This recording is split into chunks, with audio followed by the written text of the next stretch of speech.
د څه د پاسه 10 میلیونه افغانیو په ارزښت د کور او ښار جوړولو ریاست د اداري ودانۍ د جوړولو چارې پیل شوې.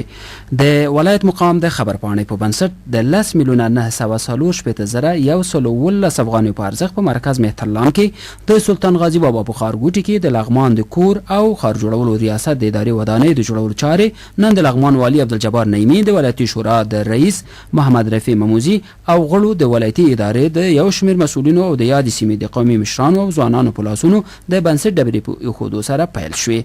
دغه ودانۍ به په 2 پوړونو کې په پاخه او اساسي شکل د 1 کال په موده کې جوړه شي چې 12 اداري خونې د برېښنا او اوبو رسولو سیستمونه او دغه راز نور ټول ضروري ملحقات به ولري. په همدې موخه په جوړې شوو مراسمو کې د لغمان د کور او ښار جوړولو رئیس وفي الله اسحاقزي د ښه راغلاست د ویلو ترڅنګ د پروژې په تخنیکي برخه هم رڼا واچوله چې وروسته بیا د ولایتي شورا رئیس محمد رفیع مموزي، قومي مشرانو هر یو حاجي شامرد خان او حاجي عبدالرؤف او د ځوانانو په استاذي ذبیح الله غازی په وار سره خبرې وکړې. د ولایت په هر اړخیزه برخه کې د ولایت مقام د تلاشونو او کارونو ستاینه وکړه او ډاډ یې څرګند کړ چې د لغمان د آبادۍ او ډاډمن امنیت د ټینګښت په برخه کې به د ولایتي ادارې سره اوږه په اوږه یو ځای کار وکړي.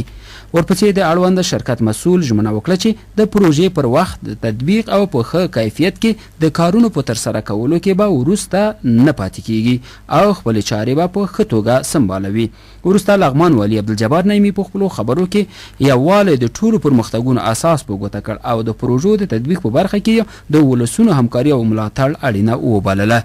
ښاغلی نعیمي همدارنګه په لغمان کې د خپل ماموریت پر مهال په ګڼو برخو کې د اصلاحاتو د راوستو ترڅنګ د قراردادونو په ورکړه او تطبیق کې تر ډیره بریده د روڼتیا د راتلو په اړه هم یادونه وکړه او زیاته کړه چې په دې برخه کې به یې هڅې او تلاشونه لا هم دوام ولري.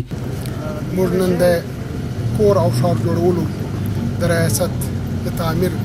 تاداب ډبره کېښول. دا تعمیر به انشاءالله په عصري توګه جوړیږي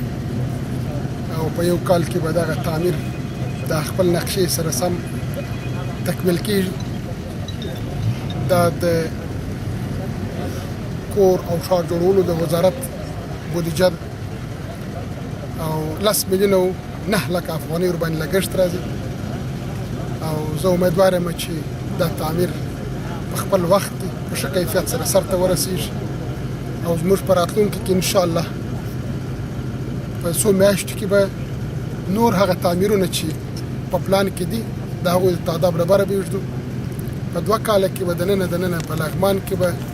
د ټولو ادارو تعمیرونه انشاءالله دلته یا ودان وي، جوړ وي، ګټه به ځینې اخیستل کېږي یا به کارونه شروع وي یا به کارونه شروع کېږي. او زه امیدوار یم چې په راتلونکي کې به زموږ د معارف په برخه کې چې کوم هغه ضرورتونه او اړتیا دي هغوی ته موږ رسېږو.